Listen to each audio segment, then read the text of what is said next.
Last time ఒక 1 year back బాబు జగజ్జీవన్ రావు గారి జయంతిలో పాల్గొన్నప్పుడు వీసీ గారు కాల్ఫర్ చేశారు. జగజ్జీవన్ రావు గారు దేశానికి చాలా కాంట్రిబ్యూట్ చేశారు, లిటరేచర్ తక్కువగా ఉంది, దాని మీద ఎవరైనా మంచి పుస్తకాలన్నీ తయారు చేస్తే మంచి బాగుంటుంది అని చెప్పేసి వీసీ గారు కాల్ఫర్ చేస్తే దానికి రెస్పాన్స్గా కొంత వర్క్ చేసి ఫుట్ ప్రింట్స్ ఆఫ్ డాక్టర్ బాబు జగజ్జీవన్ రావు ఈ ప్రోగ్రెసివ్ ఇండియా అనే పుస్తకాన్ని తయారు చేశాం.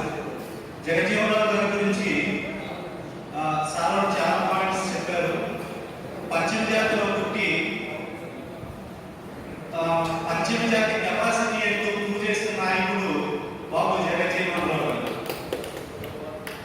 ఆయన 27 సంవత్సరాలకి సొంతగా పొలిటికల్ పార్టీ పెట్టి ఒక దళితుడై ఉండి 27 సంవత్సరాలకి పొలిటికల్ పార్టీ పెట్టి 15 మంది ఎమ్మెల్యేలు గెలిపించిన ఘనత డాక్టర్ బాబు జగజ్జీవన్ రావు గారు. జగజ్జీవన్ రావు గారు పుట్టుకతోటి కోటీశ్వరుడు కాదు, లేకపోతే మంచి ఉన్నతమైన జీవితం ఉన్న అతను వ్యక్తి కూడా కాదు.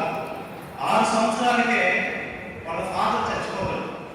వాళ్ళ ఫాదర్ చనిపోయి ఆర్ఫన్గా పెరుగుతూ వాళ్ళ తల్లి గైడెన్స్ లో తన ఉన్నత శిఖరాలకి ఫుట్ ప్రింట్స్ వేసుకుంటూ ఫుట్ స్టెప్స్ వేసుకుంటూ వెళ్ళిన వ్యక్తి డాక్టర్ బాబు జగజ్జీవన్ రావు గారు. మహాత్మా గాంధీ గారికి చాలా ఇష్టమైన వ్యక్తి. మహాత్మా గాంధీ గారు ద జ్యువెల్ ఆఫ్ ఇండియా అని చెప్పేసి మహాత్మా గాంధీ గారు తొందరగా ఎవరిని పొగడరు, కానీ బాబు జగజ్జీవన్ రావు గారి యాక్టివ్నెస్ వర్క్ చూసి ద జ్యువెల్ ఆఫ్ ఇండియా అని చెప్పేసి కీర్తించారు మహాత్మా గాంధీ గారు. అంతేకాదు జగజ్జీవన్ రావు గారు చాలా స్ట్రాంగ్ హిందూ, దళిత కుటుంబంలో పుట్టినా కూడా చాలా హిందూ రిలీజియన్ చాలా స్ట్రాంగ్ గా ఫాలో అయ్యారు. తర్వాత డాక్టర్ బిఆర్ అంబేద్కర్ గారి కంటే జగజ్జీవన్ రావు గారు 18 సంవత్సరాలు చిన్నవాడు. డాక్టర్ బిఆర్ అంబేద్కర్ గారు 1956లో చనిపోతే డాక్టర్ బిఆర్ అంబేద్కర్ గారి కంటిన్యూగా ఉన్న లీడరు డాక్టర్ బాబు జగజ్జీవన్ రావు.